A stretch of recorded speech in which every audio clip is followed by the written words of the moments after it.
Rays home equipment and clubhouse manager Chris Westmoreland on Truck Day at Tropicana Field Thursday as the Rays load their equipment truck and head to Port Charlotte.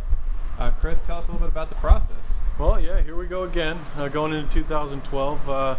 Typically the same as every year. We're loading up most of the baseball equipment, some of the food items, trainers' equipment, getting ready for Port Charlotte. Looking forward to getting down there. We get together with a 26-foot truck.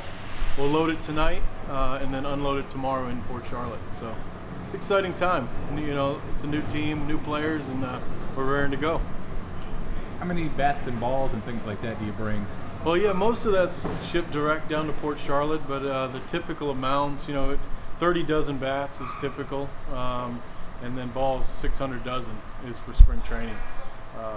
So that's quite a load, and it would be too much for us to bring here from St. Petersburg. So we'll meet all that down there in Port Charlotte. Has it gotten a lot easier to fill your schedules and everything now that y'all have been in Port Charlotte several years? Yeah, I mean, over the last 3 or 4 years, we've been able to get somewhat of a routine as we go. And each year we get a little bit more shit down there, so it limits the stuff we bring on the truck here. So yeah, it gets easier. Again, we get in a routine, change up a few things every year. You know, we used to order the uniforms and equipment here and then bring it down, so now most of that's direct shipped. And what's the most interesting thing on the truck this year? I would say there's a couple crossbows on there.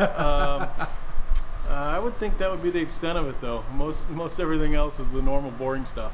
So is that a new drill, or is that for hunting? I can't disclose that information.